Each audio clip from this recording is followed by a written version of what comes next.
Pamokslo tema – ar lemties dogma, pagal kurią Dievas iš anksto nulemia, kurie žmonės bus išganyti, o kurie pasmerkti, yra teisinga. Atsiverskite savo Biblijose laišką Romiečiams, 9 skyrių.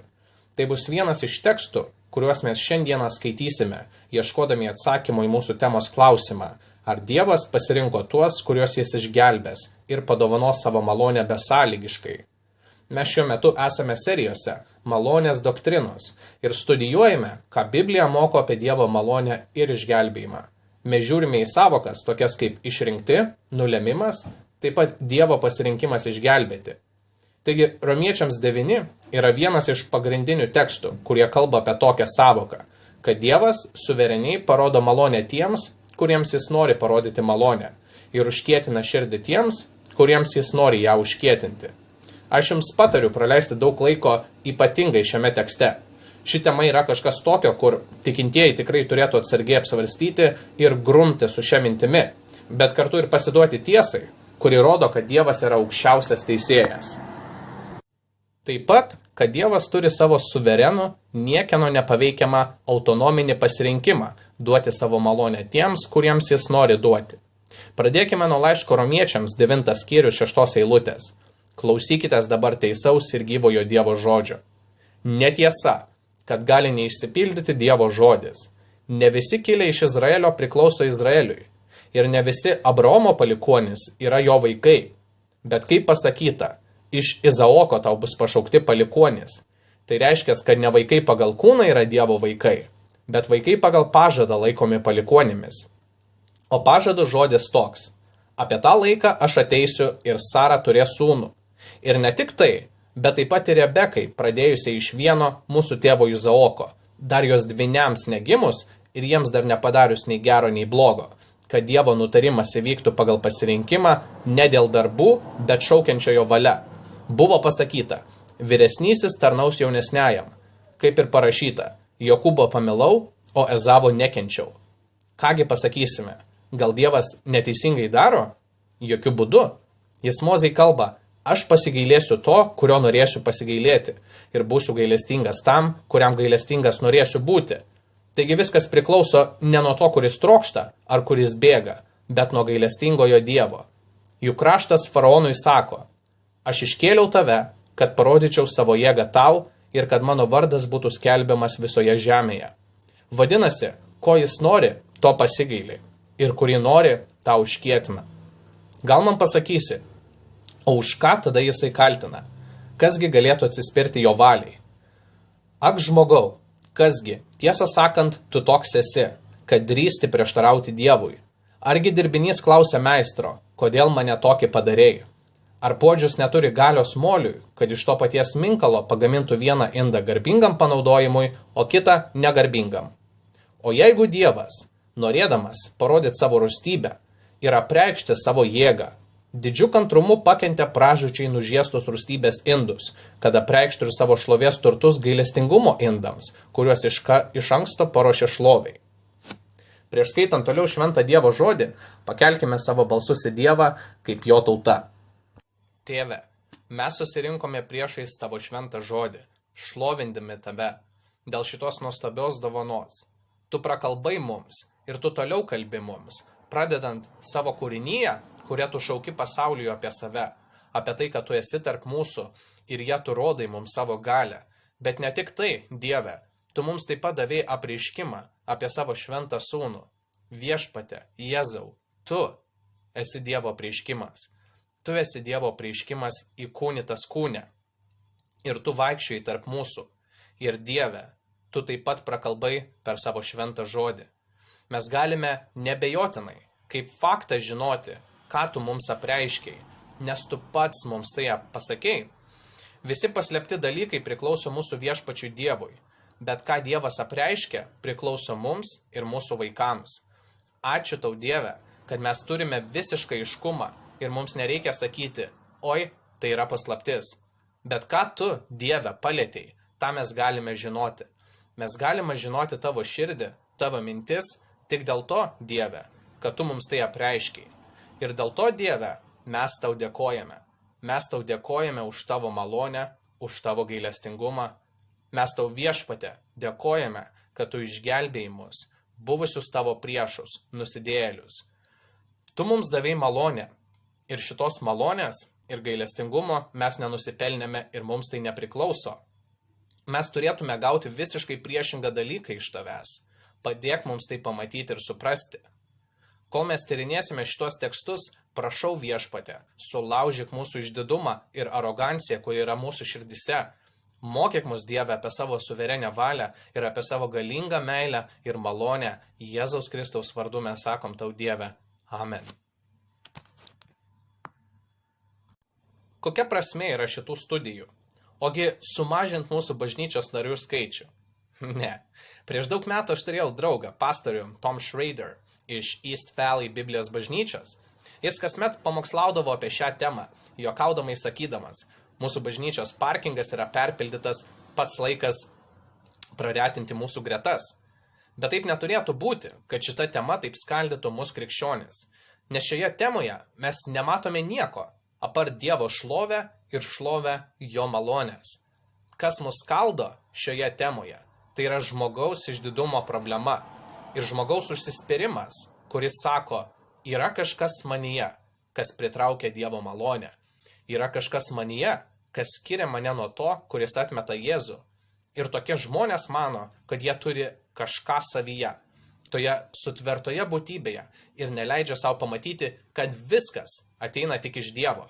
Įskaitant jų išgelbėjimą, žinoma, tokie krikščionys, jie pripažįsta, kad taip, mums reikia Dievo malonės, mums reikia Jėzaus, bet vis tiek, galų gale aš vis tiek prisidedu, vis tiek yra kažkoks mano pėdsakas šitame išgelbėjimo akte. Jie sako, mums reikia Dievo malonės, bet galų gale kūrinys pats nusprendžia, ar jis nori būti išgelbėtas ir jis pats gali autonomiškai nuspręsti ir pasirinkti. Kitaip sakant, aš turiu žodį, aš turiu balsą.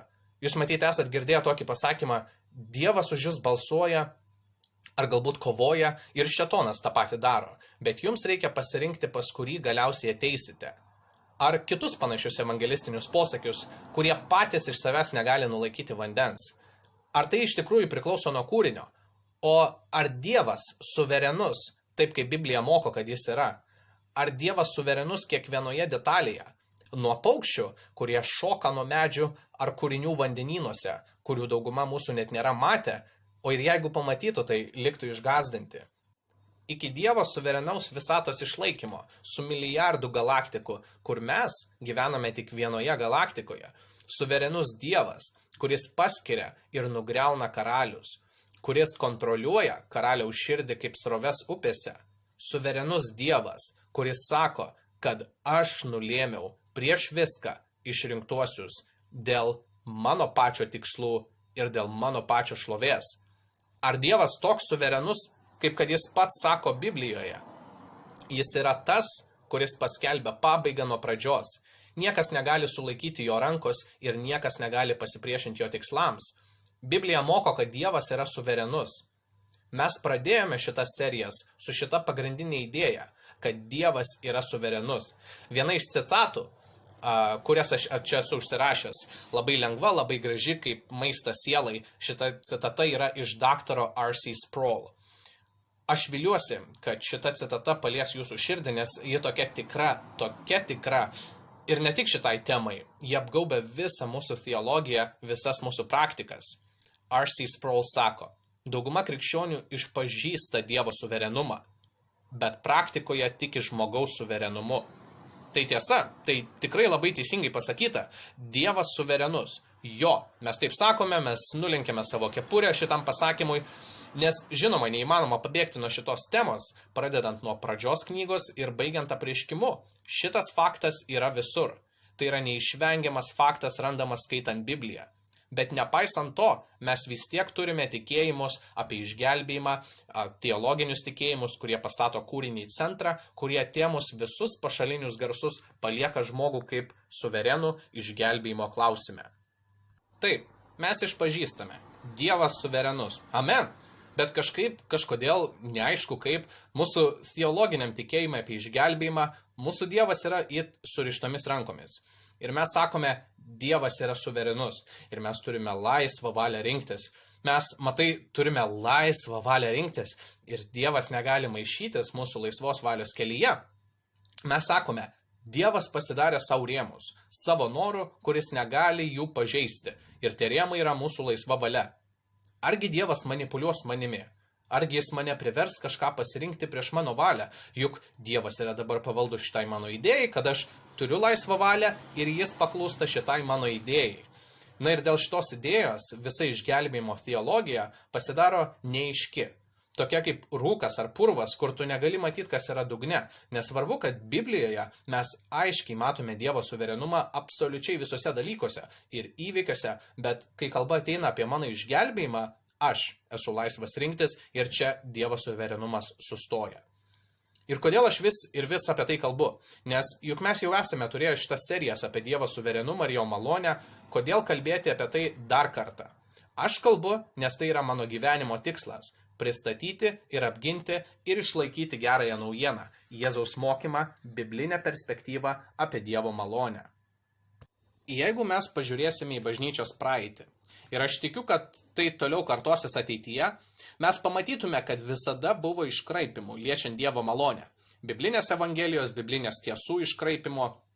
Ir kaip krikščionys mes visada turime žinoti, kas yra tiesa, liečiant Dievo malonę ir kas yra tiesa, liečiant biblinę evangeliją, nes mes ją turime skelbti, nes tikra evangelija yra Dievo jėga išgelbėti. Mes turime išsaugoti ir apginti biblinę evangeliją ateinančioms kartoms. Tai yra esminės tiesos – Dievo malonė ir Dievo išgelbėjimas. Tai nėra pašalinė ar papildoma tema, kurią galėtume diskutuoti, ne. Tai yra centrinė dogma. Mes esame išgelbėti per Dievo malonę, per Jėzų Kristų ir tik per jį vieną. Tad klausimas kyla, kiek maloninga yra ta Dievo malonė? Nes jeigu tu pradedi iškraipyti Dievo malonę, tada tu nebeturi evangelijos, tada tu pradedi turėti netikras ir melagingas evangelijas, kurios neturi jokios galios tavęs išgelbėti. Jeigu tu pradedi maišyti Dievo malonę su papildomais dalykais, tada rezultatas, kurį tu gausi, jau nebebus evangelija. Ir iš šito tavo mišinio augs netikros ir melagingos tiesos.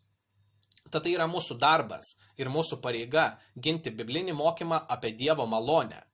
Ir prisiminkit, mes jau kalbėjom apie Dievo suverenumą, kiek suverenus yra Dievas, ar jis truputį suverenus, ar beveik suverenus, ar jis yra visiškai suverenus taip, kaip Biblija moko. Ir aš dabar nepradėsiu kartoto praeito pamokslo, bet jeigu jums įdomu, grįžkite vėliau ir pasiklausykite dar kartą apie Dievo visišką suverenumą. Bet tai yra pamatinė dogma, kad Dievas yra absoliučiai suverenus. Jis valdo, jis nusprendžia, jis yra visiškoje kontrolėje. Numeris 1.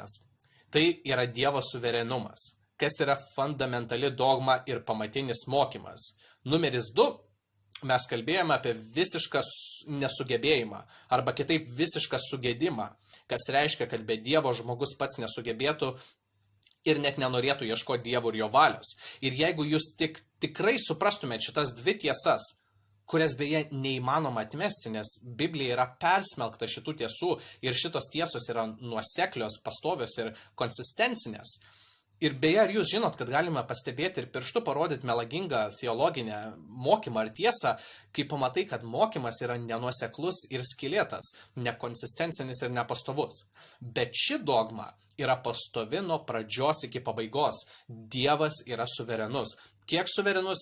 Visiškai suverenus. Virš kiekvienos detalės. Nei viena molekulė visoje visatoje nėra laisva nuo Dievo suverenumo ir jo valios. Dievas paskelbė pabaigą nuo pradžios. Jame visi dalykai laikosi kartu. Tai yra jo tikslas ir jo planai. Toliau. Pažiūrėkime į puolusių žmonių būklę. Jeigu tu esi dukra ar sūnus, puolusio Adomo ir Ievos, kas beje reiškia visi jūs, visų spalvų, absoliučiai visi žmonės, dėl to jūs irgi visi esate puolę. Nei vienas tarp jūsų nėra teisus. Nei vienas. Nei vienas nėra geras. Nei vienas, kaip yra parašyta, ieško Dievo. Tai yra mūsų būklė. Jėzus sako Jono 6 skyriuje, niekas negali ateiti pas mane, jei mane pasiuntęs tėvas jo nepatraukia. Ir tą, kurį tėvas patraukia, aš prikelsiu paskutinę dieną. Tad tas, kuris pradžioje buvo negalintis, tik tėvo traukiamas jis galėjo ateiti pas Jėzų. Tad ir idėja, kad mūsų valios yra laisvos, yra nebibliška koncepcija. Žinoma, aš nesakau, kad mes visai neturime valios ir kad mes nedarome to, ko mes norime daryti. Mes turime kūrinio valią, kuri pagal Jono 6 skyrių Jėzaus žodžiais yra vergo valia. Kitaip mes neturime laisvos valios. Ir iš kur pas mus atsirado tokia idėja, kad mes laisvi daryti, ką tik norime, kad mūsų nupuolusios valios yra laisvos. Jėzus sako, ir aišku, mes tai galėtume daryti visą dieną, nebijokit, nedarysim, bet Jėzus, šventumo viešpats, įsikūnijęs Dievas, sako taip apie nusidėjėlius. Kas nusideda, tas yra nuodėmės vergas. Sakykit, ar vergai yra laisvi? Ne, jie pavergti, bet Jėzus dar ir taip sako, bet jeigu sūnus tave išlaisvina, tu tikrai esi laisvas. Tad mūsų mokymas yra toks, kad bibliškai nėra nei vieno, kuris ieškotų Dievo, nėra nei vieno gero. Visi mes esame nuodėmės vergai, surišti vergystei. Ir jeigu Jėzus mūsų neišlaisvina, tada mes liekame vergystėje ir mes nesame laisvi. Šitos dvi dogmos, kad Dievas yra pilnai suverenus ir kad žmonės yra arba Adome, arba Jėzuje, arba nelaisvėje, arba laisvėje, šitos kategorijos yra svarbios. Romiečiams 5 sako, jeigu tu esi Adome, tu esi dvasiškai miręs, tu esi pasmerktas ir esi neteisus, tu esi pasmerktas Adome. Bet jeigu tu esi Jėzuje, tu turi amžiną gyvenimo dovaną ir Jėzaus teisumą priskirta tau. Apaštalas Paulius aiškiai išskiria dvi kategorijas žmonių. Kaip jums tai patinka? Jis neskirsta žmonių į skirtingas spalvas, rases, bet jis sako, kad žmonės yra arba Adome, arba Jėzuje. Vienas yra mirtis ir pasmerkimas, kitas yra amžinas gyvenimas ir teisumas. Tai yra santraupa visos žmonijos istorijos. Tad mūsų būklė yra puolusių žmonių būklė. Dievo priešų, iš prigimties mes esame rūstybės vaikai, mirę savo nuodėmėse, bet Dievo šlovė yra tokia. Bet Dievas. Ir nesvarbu, kad tokia yra visų žmonių būklė ir kad mes esame priešai ir sukilėliai prieš Dievą, Romiečiams 1 skyrius. Bet Dievas iš savo neišsemiamos malonės ir gailestingumo sako, jūs buvote mirę, bet per malonę Dievas mus prikėlė naujam gyvenimui kartu su juo. Per tikėjimą tu esi išgelbėtas. Tai, broliai ir sesės, yra biblinis apibrėžimas ir reikšmė Dievo malonės, pagal apaštalą Paulių toje žymioje Biblijos eilutėje. Nes jūs esate išgelbėti malonę per tikėjimą. Ir tai ne iš jūsų, tai Dievo dovana. Ir ne dėl darbų, kad kas nors nesikirtų. Bet prieš šią eilutę yra pasakyta, kad mes esame mirę. Bet Dievas mus prikėlė. Per malonę jūs buvote išgelbėti. Štai kokia maloninga yra Dievo malonė. Neužtarnauta malonė, nes malonė ir yra neužtarnauta. Mes turime suprasti keletą dalykų. Pirma, Dievo norą išgelbėti nenusipelniusius. Antra, jo suverenę valią pasirenkant, kuriuos jis išgelbės. Ir trečia, mes turime suprasti, ką reiškia malonė ir gailestingumas. Malonė, gailestingumas ir teisingumas. Malonė, tai kai tu gauni kažką, ko tu nesi nusipelnęs. Pasižymėkit, tai neužtarnauta, tai dovana, tai ne skola, tai ne uždarbis. Malonė nėra jokio tavo darbo, tai tik malonė. Štai kodėl mums tai patinka Kalėdos mūsų bažnyčioje, nes tai malonės diena, tai diena, kada mes švenčiame malonę. Dievas mums duoda Jėzų, mes jo neverti ir nenusipelnę. Ir mums patinka švęsti tą dieną su kuo daugiau dovanų. Tiek, kiek tik mes galime išdovanoti, nes mes rodome malonę. Kitas dalykas yra gailestingumas. Ir gailestingumas yra negauti to, ko tu esi nusipelnęs. Jeigu tu esi kaltas, tu turėtum gauti šią bausmę. Bet aš tau neduosiu šitos bausmės, aš tau duosiu gailestingumą. Tau priklauso jį, bet aš tavęs pasigailėsiu. Aš tau jos neduosiu, jos esant bausmės. Ir paskutinis dalykas yra teisingumas. Tai yra tai, ko mes esame nusipelnę ir ko gailestingumas pats iš savęs negali panaikinti. Mes nusipelnėme Dievo rūstybės ir Dievo rūstybė nėra nei per plauką panaši į mūsų rūstybę. Kai mes mąstome apie rūstybę, mes galvojame apie situacijas, kai mes buvom pilni pykčio ir išsiliejome. Tai nėra Dievo rūstybė. Dievas yra teisingas teisėjas. Kai jis turi rūstybę, tai yra pasipriešinimas blogiui. Tai yra šventas ir teisingas pasipriešinimas nuodėmei. Jis skiria teisingą nuosprendį, teisingą nuobaudą. Ir štai problema. Biblija sako, kad kiekvienas sūnus ir dukra Adomo ir Ievos yra pasmerkti. Romiečiams 5 skyrius. Mes nusipelnėme Dievo teisingumo ir teisaus atsako į mūsų nuodėmę. Mes nusipelnėme Dievo teisaus atsakymo į mūsų nuodėmę. Teisingumas, malonė ir gailestingumas. Kodėl aš apie tai kalbu? Todėl, kad kai žmonės apie tai išgirsta, jie sako, ar tu sakai, kad Dievas pasirinko duoti malonę vieniems, bet ne kitiems? Tai neteisinga. Kodėl vienus jis pasirenka išgelbėto, kitų ne? Jis juk Dievas malonės ir gailestingumo ir meilės Dievas. Aš negaliu matyti meilės Dievo pasirinkant vieną išgelbėjimui ir paliekant kitą pražūčiai. Aš negarbinsiu tokio Dievo. Tai yra neteisinga. Ir aš jiems atsakau, galbūt tu ir negarbinsi jo. Biblija moko, kad teisingumas, malonė ir gailestingumas yra skirtingos kategorijos, bet priklauso tam pačiam Dievui. Kas priklauso kiekvienam žmogui, kuris pasirinko nuodėmę vietoj Dievo. Teisingumas. Nėra jokio apėjimo, jokio kito kelio. Nuodėmingas žmogus užsidirbo teisingumą savo ir teisingumas žmogui yra Dievo rūstybė. Sukilėlis ir priešas švento Dievo. Visi mes tokie. Ir vienintelis dalykas, kuris mums priklauso, yra teisingumas. Mes neturim teisės ir negalim sakyti, kodėl Dievas neduoda malonės visiems.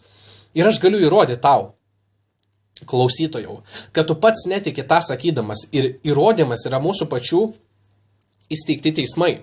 Niekas nesielgia taip, kaip tu reikalauji Dievui elgtis žmonių teismuose. Niekas. Jeigu esate kada buvę teisme, tai yra gan baugi patirtis. Netgi stebint kitus žmonės, gaunant bausmes, yra kažkokia atmosfera, kažkoks pojūtis to sunkaus teisingumo teismo salėse. Tai yra baisu. Aš kaip pastorius turėjau daug kartų dalyvauti teisme kaip liudytojas ir maldauti teisėjo malonės žmonėms, kurie patikėjo Jėzumi ir išeidinėjo iš savo seno narkotikų ir priklausomybės gyvenimo. Ir tai baisi patirtis, netgi pastoriui, stoti prieš teisėją ir maldauti. Aš aiškiai prisimenu, ir manau, tu esi šitame kambaryje, nesijaudink, neparodysiu tavęs ranka, bet tu patikėjai Jėzumi ir keitėjai savo gyvenimą, bet kartu tavęs laukia akistata su teisingumu. Ir aš stojau prieš teisėją tą dieną ir mintise galvojau, kad aš juk pastorius, aš paliudysiu apie jo gyvenimą, pasikeitimą ir maldausiu teisėjo parodyti malonę jo nuosprendyje. Ir kai aš buvau salėje, mano rankos ir kojos pradėjo drebėti dėl tos atmosferos, kad, o ne, čia yra teisingumas ir čia bus paskelbtas nuosprendis. Mano balsas vos išėjo iš mano lūpų, bandant paaiškinti, kodėl aš maldauju malonę šitam žmogui, kuris atėjo pas Jėzų. Ir aš jaučiu tą slogę teisingumo atmosferą ir aš maldavau malonės ir gailestingumo teisėjo. Prašau, būk gailestingas. Prašau, nepaskirk viską, kas gali būti paskirta. Prašau, būk gailestingas, nesiųsk jo į kalėjimą 10 metų, paskirk jį po mano vardu, leisk man būti atsakingam už jį, bet prašau, parodyk malonę, prašau, parodyk kažką maloningo šioje byloje. Ta diena buvo baisi atmosfera toje salėje. Bet ką aš dariau tame kambaryje? Aš juk netėjau ir nesakiau, teisėjau, jeigu tu tikrai esi teisėjas, kuris myli, tada tu duotum malonę visiems žmonėms, kurie šiandien ateis pro duris. Aš juk taip nesakiau. Ir jeigu taip nepadarysi, tu nesi geras teisėjas.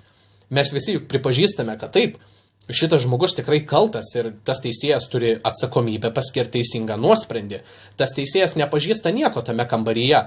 Ir jis nežino nei malonės, nei gailestingumo, jis turi darbą atlikti nuosprendžius teisingai, apsaugot nukentėjusio teisės. Ir jeigu tas žmogus buvęs salėje yra rastas kaltu, teisėjas turi tik vieną darbą – būti teisiu ir teisti, duoti nuosprendį. Mes visi pripažįstame, kad žmonių teismuose tai yra teisėjo darbas ir tai yra teisinga. Tai yra jo darbas, jo rolė.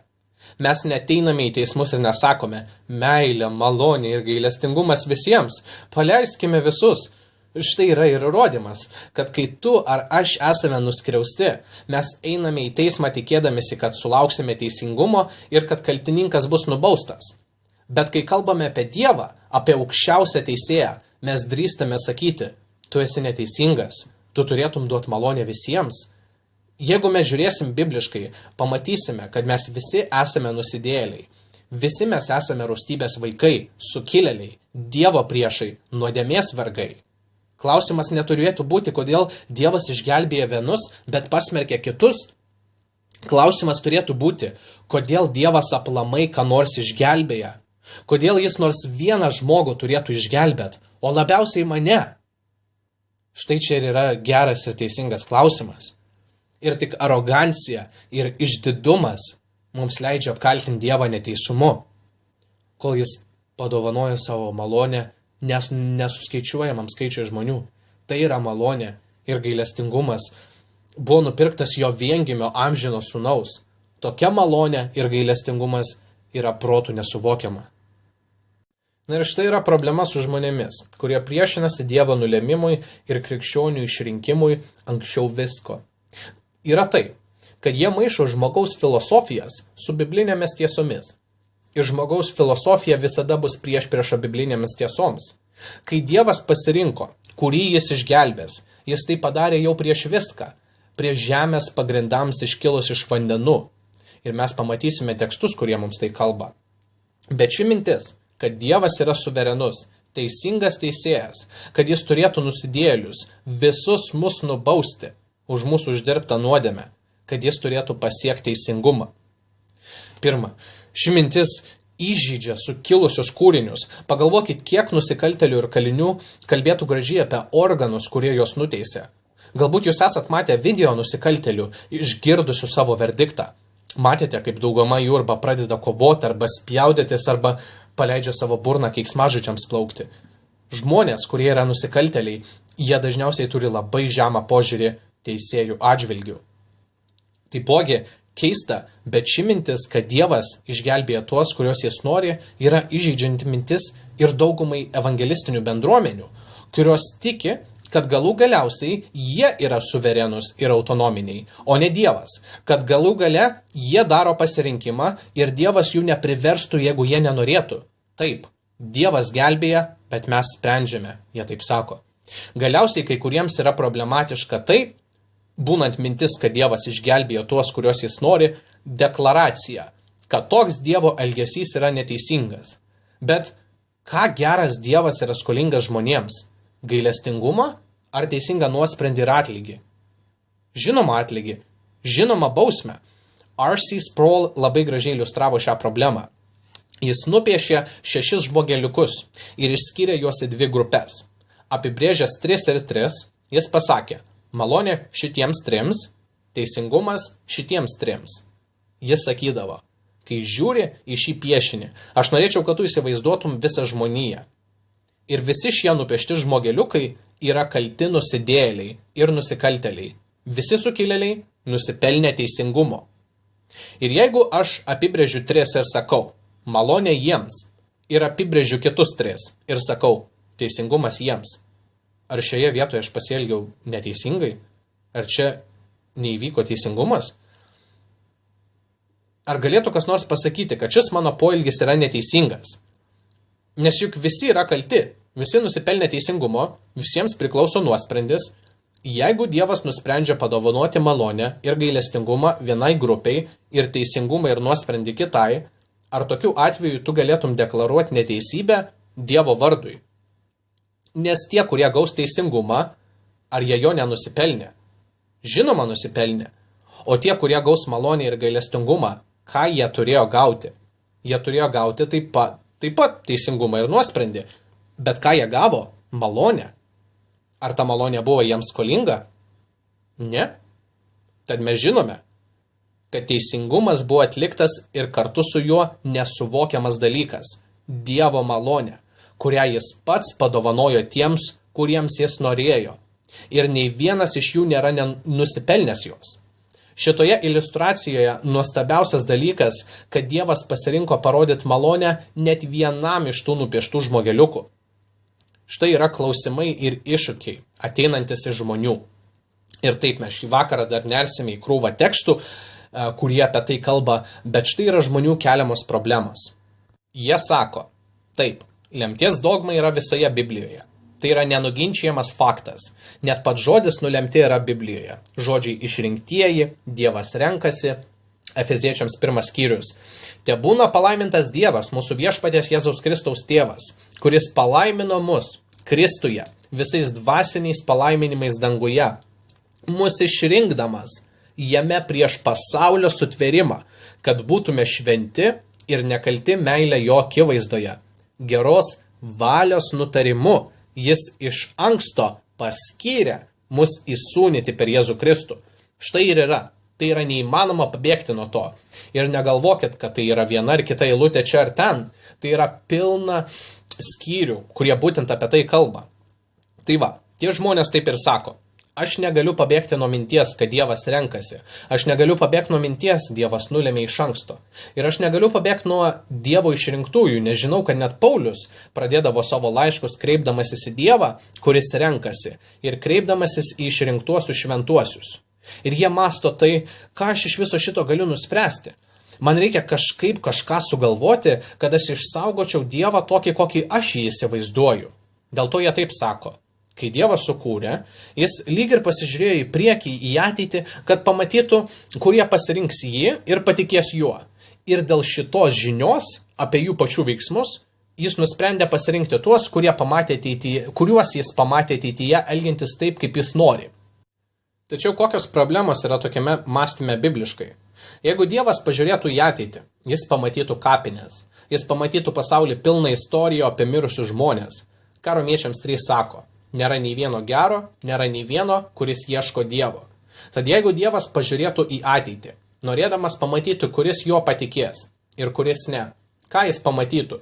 Sukilėlius, priešus, tuos, kurie neieško Dievo, besispjaudančius neapykantai savo kūrėją.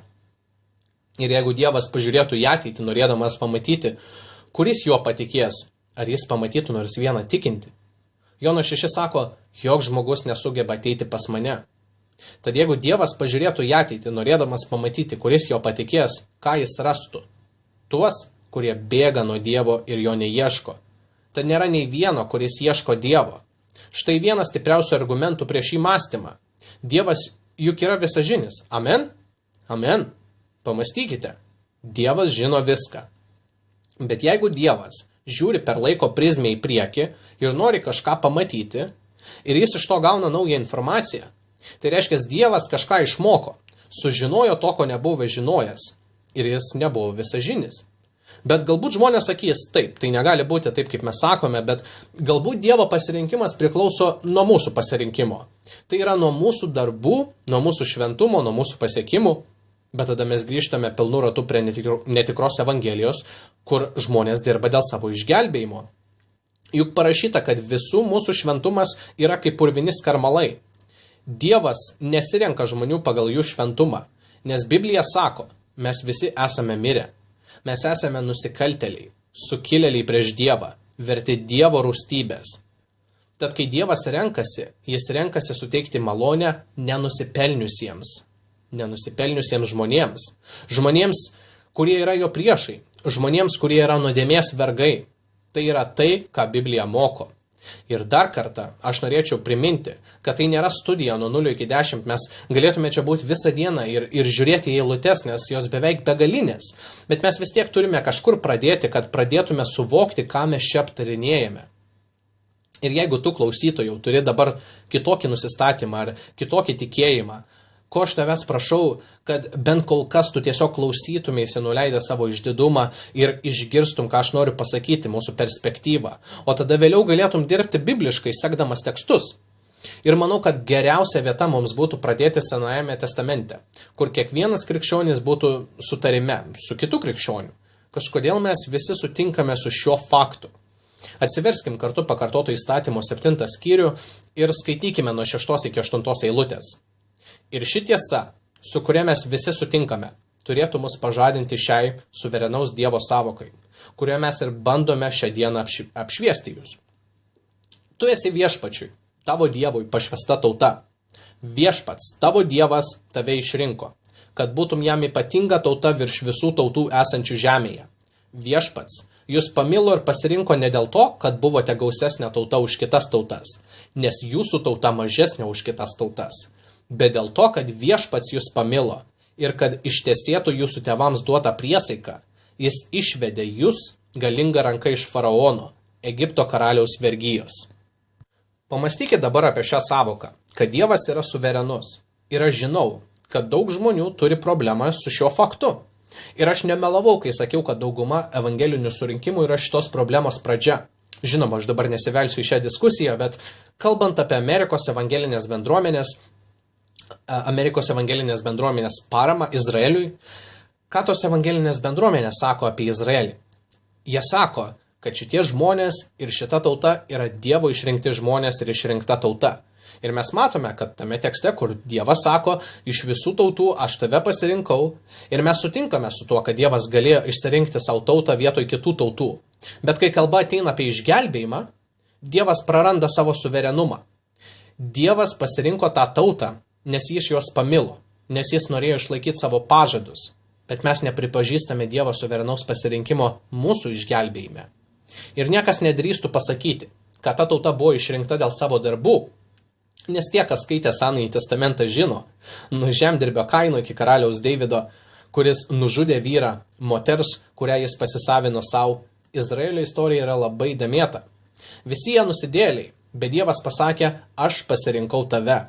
Jeigu mes sakome, ir klausykis įdėmiai, jeigu mes sakome, kad Dievas pasirinko izraelitus, mes sakome, kad Dievas nepasirinko filistinų, jis nepasirinko egiptiečių, jis nepasirinko amoriečių, nei babiloniečių, nei persų, jis pasirinko Izraelį. Jie yra Dievo išrinkti ir nulemti jo valia. Jis apėjo kitas tautas, bet pasirinko Izraelį. Ar Dievas yra neteisingas tarp visos nuodėmingos žmonijos, kad jis pasirinko Izraelį vietoj visų kitų, kad per šią tautą būtų įvykdytas Dievo planas? Ar tai buvo neteisinga? Izraelis, kaip visos jį supančios tautos, nusipelnė mirties, bet Dievas pasirinko, išsirinko ir nulėmė šią tautą, kad per ją žmonija gautų Dievo malonę. Tai buvo teisus, geras ir šventas pasirinkimas.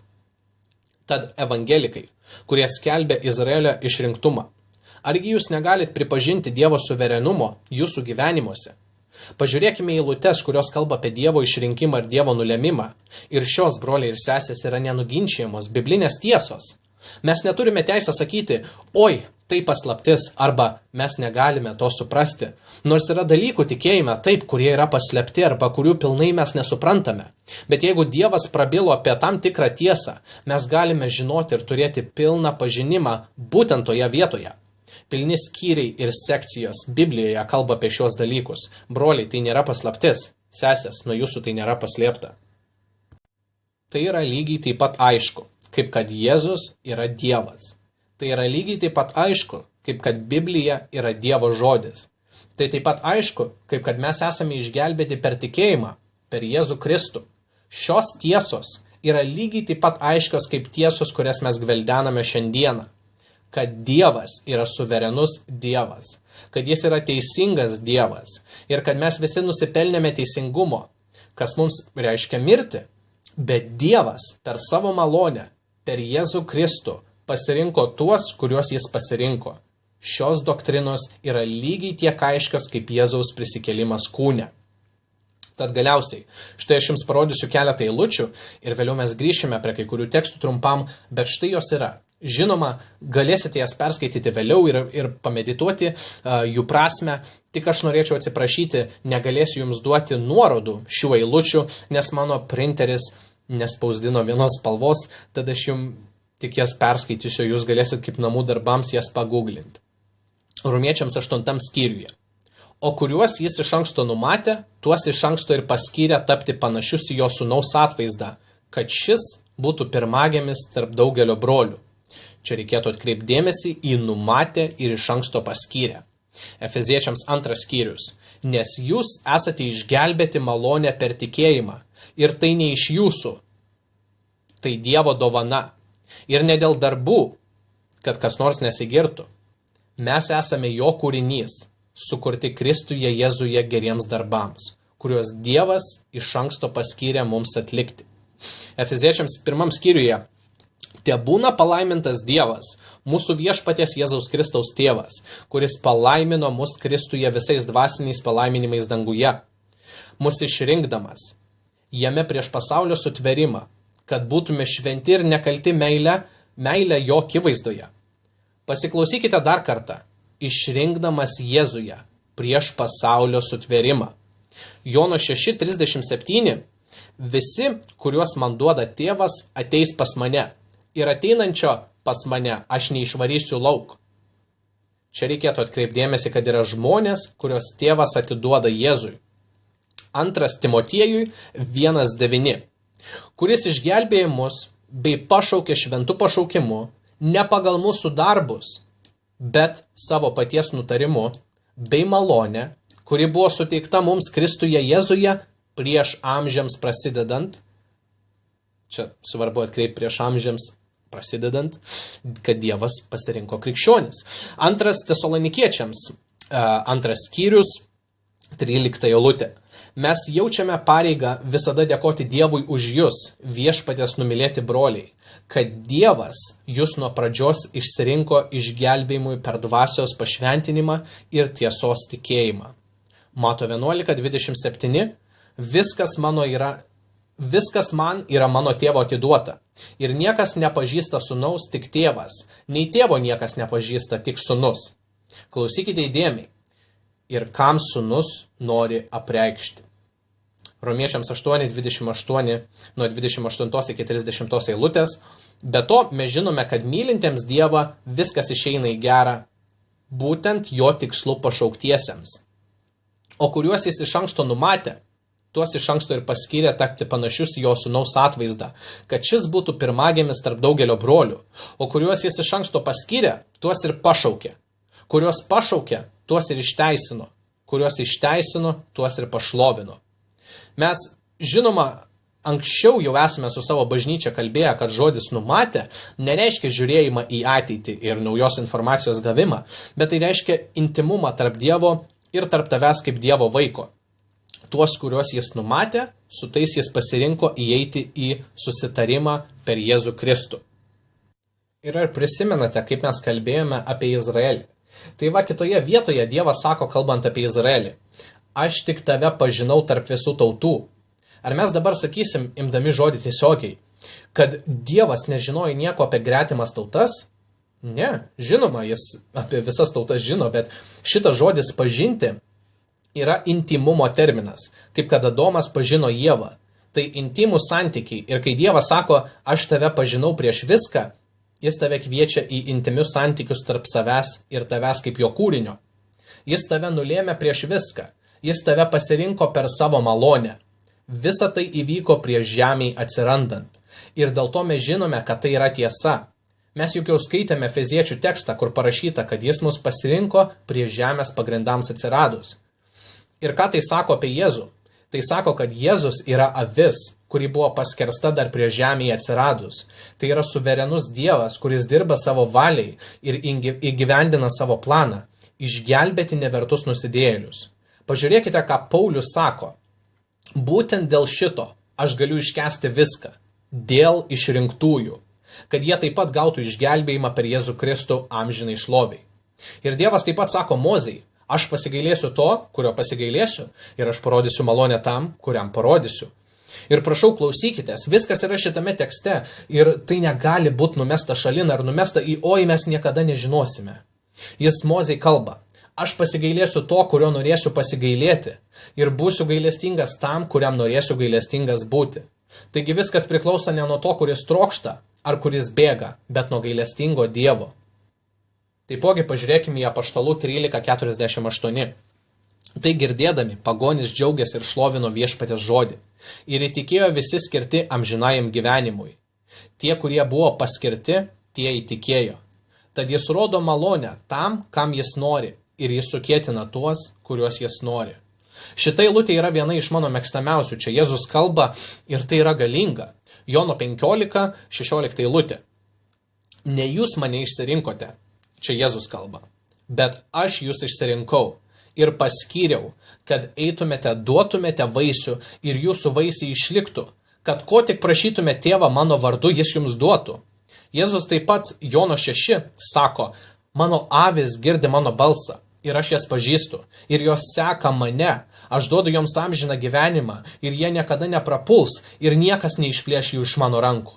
Mano tėvas, kuris jas man atidavė, yra didesnis už visus ir niekas nesugebėtų išplėšti jų iš mano tėvo rankų.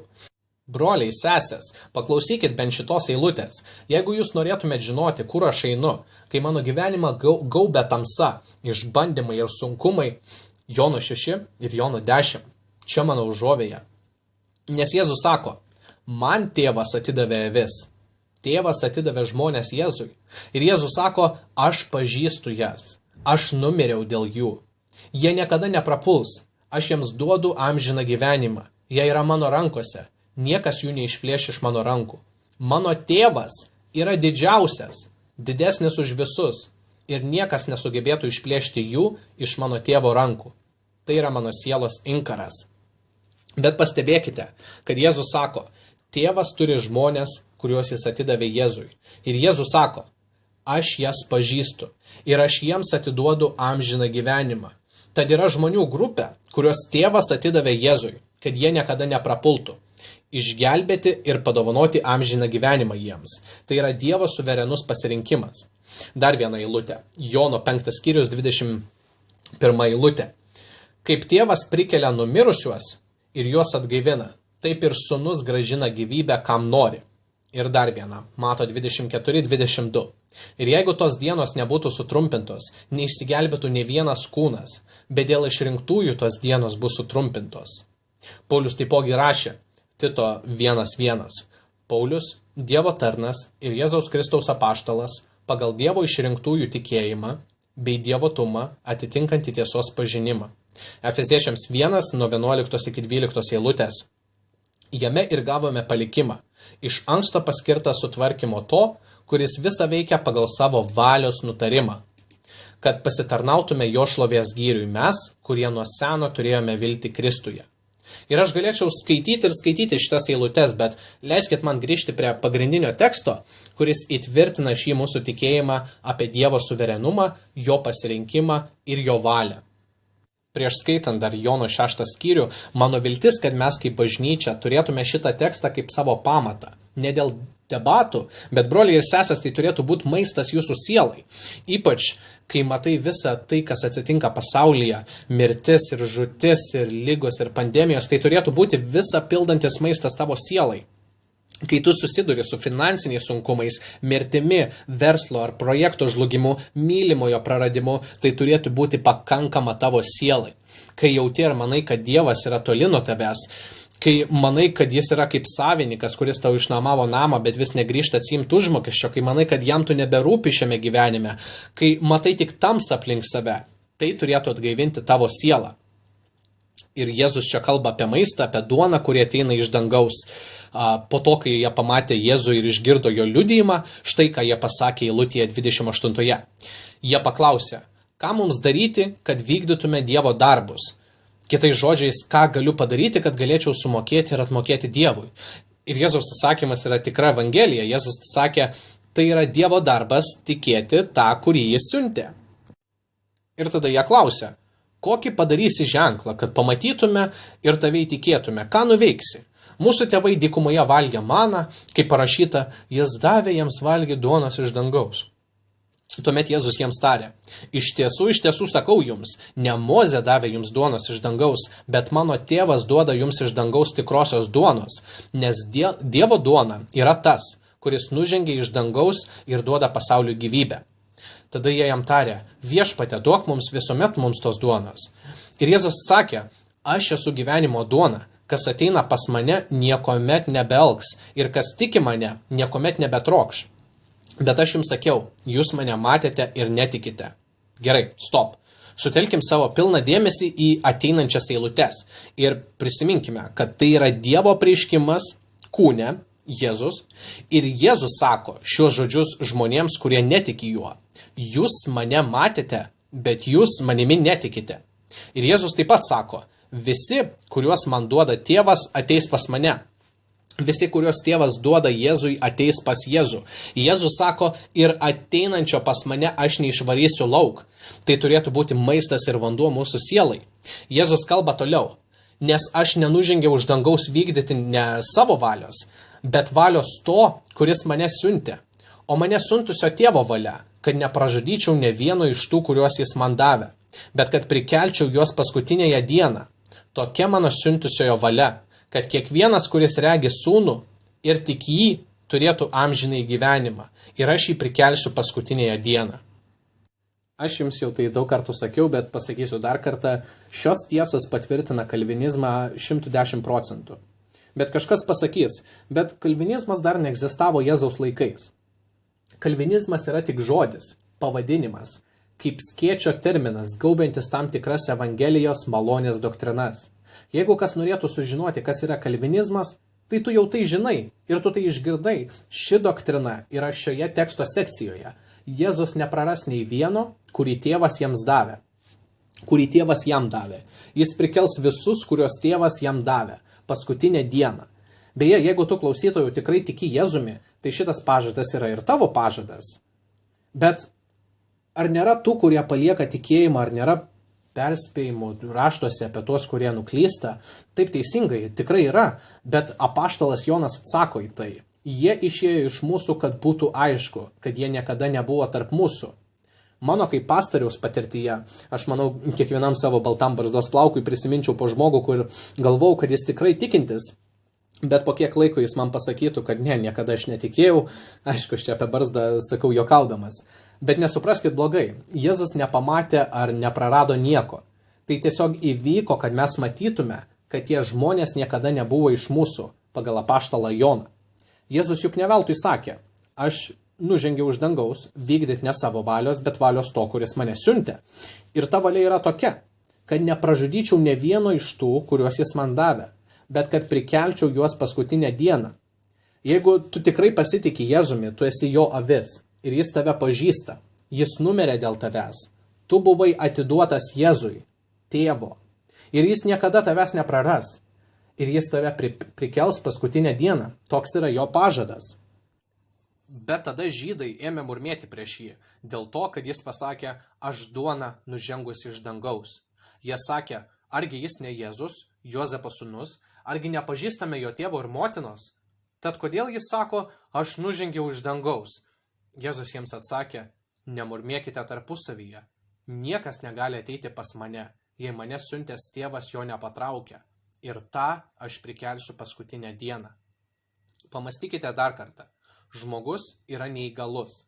Nebent tėvas tą žmogų patraukė. Ir Jėzus sako, aš neprarasiu nei vieno, kurį tėvas patraukė. Tai yra labai gražios tiesos, broliai ir sesės. Kalvinizmas, malonės doktrinos, šie dalykai laiko Dievo atpirkimą kartu, neprarandant nei vienos iš Dievo savybių. Nes mes tikime, kad tėvas prieš viską Jėzuje išrinko tuos, kuriuos jis išgelbėjo. Kad Jėzus įėjo į pasaulį atlikti tėvo valios, o ta valia yra tokia, kad Jėzus atvestų tas avis pas Dievą ir kad Jėzus niekada jų neprarastų. Jėzus pasiima avių nuodėmių skolą ir Jėzus sako, tai yra baigta.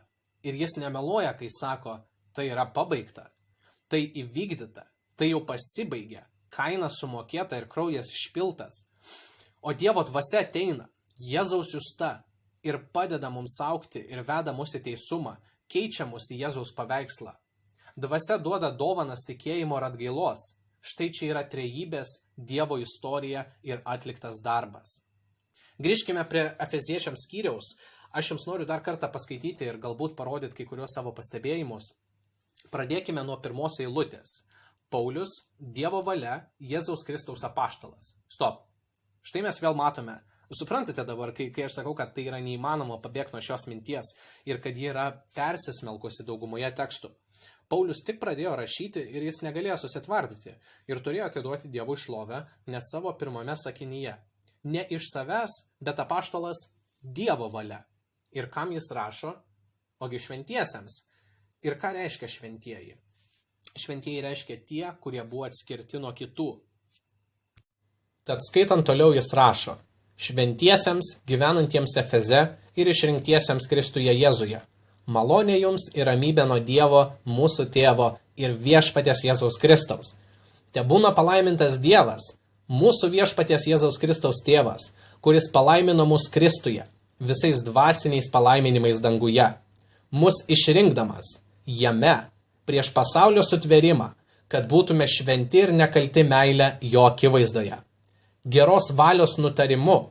Jis iš anksto paskyrė mus įsūnyti per Jėzų Kristų, jo malonės šlovės gyriui, kurią padarė mus priimtinus mylimajame. Jame turime atpirkimą per jo kraują ir nuodėmių atleidimą, pagal turtus jo malonės, kurią jis dosniai suteikia mums su visa išmintimi ir supratimu, paskelbdamas mums savo valios paslaptį pagal savo palankumą, kaip nusprendė savyje, kad laikų pilnatvėje atėjus galėtų suvienyti Kristuje visą, kas yra tiek danguje, tiek ir žemėje. Jame ir gavome palikimą, iš anksto paskirtą sutvarkymu to, kuris visą veikia pagal savo valios nutarimą, kad pasitarnautume jo šlovės gyriui mes, kurie nuo seno turėjome viltį Kristuje. Jame ir jūs išgirdę tiesos žodį, jūsų išgelbėjimo evangeliją, ir įtikėję juo esate užantspauduoti pažadėtąją šventąją dvasia, kuri yra mūsų paveldėjimo užstatas iki nuosavybės atpirkimo jo šlovės gyriui. Pauliaus tekste mes matome tik Dievas, Dievas, Dievas. Visur Dievas yra aukščiausias ir Dievas yra svarbiausias. Kodėl aš tai mokau? Ar verta dėl to vargintis? Aš tai mokau dėl to, kad yra skirtumas tarp Evangelijos, kuris sukasi aplink Dievą, ir Evangelijos, kur žmogus yra jos centre. Yra skirtumas tarp Evangelijos, kuris suteikia visą šlovę Dievui, dėl jo išgelbėjimo, ir tarp Evangelijos, kuri nori apvogti Dievą nuo jam priklausančios šlovės, padedant išgelbėjimą į mūsų rankas. Visa tai yra apie Dievo šlovės išsaugojimą, apie Dievo Evangeliją. Ir mes kaip bažnyčia, mes dar žiūrėsime į begalę kitų eilučių, kurios patvirtina šias tiesas, bet kol kas aš norėčiau užbaigti su šiomis mintimis. Dievas nėra tik meilės Dievas, jis yra Dievas, kuris taip pat yra teisus. Juk parašyta, kad jo sostas yra pastatytas ant teisumo. Ir apaštalas Paulius rašė apie šią Dievo šlovę. Ir paskutinė diena, taip, paskutinė diena bus, kaip mes stebėsime aukščiausią teisėją atliekant teisingus nuosprendžius kaltiems žmonėms. Ta paskutinė diena bus dvi Dievo savybės, kurios bus pašlovintos. Minimaliai dvi. Pirma, Dievo malonė ir gailestingumas nusidėjėliams, kurie nusipelnė Dievo teisingo nuosprendžio ir mirties. Tie žmonės šlovins Dievą dėl jo malonės. Bet paskutinė diena Dievas taip pat bus pagarbintas dėl savo teisumo ir teisingumo. Nes kai Dievas mums atmoka teisumu, tai yra tai, ko mes nusipelnėme. Mes nusipelnėme Dievo teisaus nuosprendžio. Nėra jokio klausimo. Broliai ir sesės, kuklumo akimirka. Pažiūrėkite į savo širdis ir į savo gyvenimą. Aš tikiu, kad jūs žinot, kad jūs nenusipelnėte Dievo teisumo. Kad jūs... Ir tas teisumas, kad jis jums reikštų Dievo rūstybę. Mes, kaip krikščionis, turėtume būti tie, kurie gaus malonę vietoj teisingo nuosprendžio. Dievo meilė ir Dievo teisumas bus pašlovinti tą dieną. Bet yra ir tokių žmonių, kurie sako, jeigu Dievas išgelbėja, tada kokia prasmė mums skelbti Evangeliją? Aš tai matau kaip tik atvirkščiai. Aš matau tavo sistemą kaip sugedusią. Aš nežinau, kaip tu gali skelbti Evangeliją ir tikėti tuo pačiu metu, kad žmogus, kuriam skelbi, gali jisai pasirinkti atmesti visagalį Dievą. Nes jeigu Dievas nėra suverenus išgelbėjime, tada Dievas bando išgelbėti, bet jam gali nepasisekti. Dievas galėtų stengtis kasdieną, bet galiausiai kūrinio valia yra stipresnė už Dievo tiesą ir galią. Aš sakau, tai kam tada stengtis tokiu atveju? Jeigu Dievas gali dirbti dieną iš dienos, o žmogus jį gali atmesti. Tad jeigu kas manęs paklaustų, kodėl tu skelbi Dievo tiesas, aš atsakau, nes Dievas yra suverenus. Ir kai jis naudoja savo Evangeliją ir nori išgelbėti kažką, iš mirties į gyvenimą, nėra nieko nei danguje, nei pragare, nei žemėje, nei visoje visatoje, kas galėtų jį sustabdyti. Niekas. Aš skelbiu Evangeliją, kuri gelbėja. Juk yra parašyta, Evangelija yra Dievo jėga išgelbėti. Ir aš žinau, kad Jėzus pasakė, kad visi, kuriuos Dievas jam yra atidavęs, visi ateis ir jis nepraras nei vieno, kurį tėvas jam pritrauks. Dabar yra populiaru sakyti, ei, bro, Jėzusgi numirė dėl tavęs, Jėzus myli tave. Suraskit man tokią Evangeliją Biblijoje, pažiūrėkit į apaštalų darbus ir pasakykit, ar apaštalai atėję į miestus taip kalbėjo. Duok Jėzui šansą, jis juk tave myli. Ar kodėl tu nenori pabandyti Jėzaus ar krikščioniško gyvenimo? Įsileisk jį į savo gyvenimą ir pabandyk jį. Tai yra manipulacija, tai nėra evangelija. Jūs matote kūrinį kaip centrinę figūrą, o ne Dievą. Pabandyk Jėzų. Aš niekada nepamokslausiu tokios evangelijos ir jūs neturėtumėte. Aš pamokslausiu, kad Jėzus yra viso pasaulio karalius. Jis turi visą autoritetą ir visą galią. Jis yra Dievas kūne. Jis yra šventas Dievas. Ir tu esi nuodėmingas žmogus. Dievas liepia tau atgailauti ir tikėti. Jėzus numirė ir prisikėlė. Tad atgailauk ir tikėk ir pasitikėk juo visų savo gyvenimu. Ateik pas Jėzų visam gyvenimui. Numirk savo, gyvenk Jėzui. Leisk šitiems žodžiams išeiti visą pasaulį. Man patinka įsivaizduoti visą pasaulį kaip statinę su vandeniu ir statinę su dinamitu. Į vieną fakelo įkritus fakelas užgesta, į kitą sprogimas. Taip ir pamokslaujant prieš minę žmonių, vieni rėkaus, kiti gali šiukšlės mėtyti arba keiktis, bet dar vieni būna sustoja ir jiems akis atsimerkia ir jie sako, pala, ką tu tik ką pasakei? Ir aš užbaigsiu su šia istorija. Vieną kartą aš kalbėjau su ateistu. Jis buvo vienas iš tų ateistų, kuris pastoviai prieidavo prie pastorių ir bandydavo su jais diskutuoti ir juos paneigti. Ir man tai patikdavo, aš visada sakydavau, ateik, užeik, padiskutuosim, pasigrumkime filosofiškai. Jis turėjo ilgus plaukus surištus į kasytę, taip, jis buvo vienas iš tų ateistų, labai sofistikuotas, labai protingas, labai geras oratorius ir logiškas mąstytojas. Ir aš vis iškeldavau problemas jo pasaulėžiūrai, kas vakarą jis išeidavo piktas, bet kitą dieną ateidavo jau geresnės nuotaikos ir mes taip grumdavomės ir vieną dieną aš ėjau lauku link savo ofiso ir jis iš niekur nieko išlindo ir norėjo manęs paklausti klausimo, sakė, kad ilgai mąstė apie tai ir mes kalbėjome. Ir jis toks labai stiprus, kietas ir besipriešintis ateistas buvo, atmetinėjo kiekvieną mano pasakytą dalyką ir tada aš jam prakalbau apie jo nuodėmės problemą. Ir jo akis net pasikeitė. It žvinai būtų nukritę nuo jo akių. Ir jis sutiko su savo nuodėme, ir jis sutiko, kad jis gyvena Dievo pasaulyje, jį neigdamas. Ir kad be Dievo jis negali net pateisinti moralę savo. Ir jeigu mes visi evoliucionavome iš akmenų, sriubos, tada mes nei vienas neturime jokios vertės. Čia jo žodžiai buvo. Ir aš tiesiog skelbiu jį. Ir gavosi taip, kad jis, pastebėdamas šitos dalykus, pamokslavo man. Ir aš paklausiau jo, ar tu supranti dabar? Ir jis pasakė taip. Ir aš paklausiau, ar tu atsisuksi į Jėzų ir pasitikėsi juo? Jis pasakė taip. Tiesiai prieš mano akis. Tai buvo nuostabu pamatyti su savo akimis. Tai yra Dievas, kuriam mes tarnaujame. Suverenus Dievas. Kai jo žinia pasiekia tuos, kuriuos jis yra nulėmęs, ta žinia prikelia juos iš numirusių. Kai Dievas nusprendžia, kurį nori išgelbėti ir kuriam nori parodyti savo malonę, nėra nieko, kas galėtų jį sustabdyti. Ir štai kodėl broliai ir sesės, vieni didžiausių evangelizacijos projektų buvo atlikti kalvinistų. Nes kai mes išeiname į pasaulį, mes žinome, kad Jėzus turi avis, kurias jis pažįsta ir kurios pažįsta jį. Jis numirė dėl jų ir jos ateis pas jį ir jis jas prikels paskutinę dieną. Pasimelskime.